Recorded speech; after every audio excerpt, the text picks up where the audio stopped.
எங்கள் வீட்டு ஸ்டைலில் எண்ணெய் கத்திரிக்காய் குழம்பு பண்ணலாமா? ஒரு பேனில் 4 குழிக்கரண்டி நல்லெண்ணெய் சேர்த்துக்கலாம். அது கூட வெட்டி வச்சுருக்க கத்திரிக்காயை சேர்த்து நல்லா ப்ரௌன் ஆகிற வரைக்கும் விட்டு எடுத்து வச்சுக்கலாம்.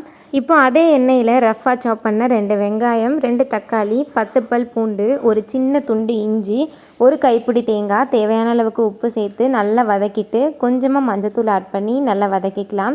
இப்போ அதில் 1 டேபிள் ஸ்பூன் தனி மிளகாத்தூள், 1 டேபிள் ஸ்பூன் மல்லித்தூள் சேர்த்துட்டு அதையும் நல்லா வதக்கிட்டு ஆற விட்டு மிக்ஸி ஜாருக்கு மாற்றிட்டு 1/2 டீஸ்பூன் சோம்பு, 1/2 டீஸ்பூன் சீரகம் சேர்த்து பேஸ்ட்டாக அரைச்சிக்கலாம்.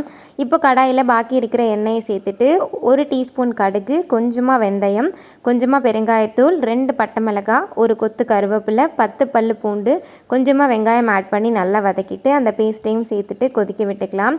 இப்போது ஒரு லெமன் சைஸ் புளியை கரைச்சி சேர்த்துக்கலாம். அப்புறம் நம்ம வதக்கி வச்சுருக்க கத்திரிக்காயும் சேர்த்துட்டு அது நல்லா எண்ணெய் பிரிஞ்சு வர அளவுக்கு அதை நல்லா சுண்டை விட்டு இறக்குனா சூப்பரான எண்ணெய் கத்திரிக்காய் குழம்பு ரெடி.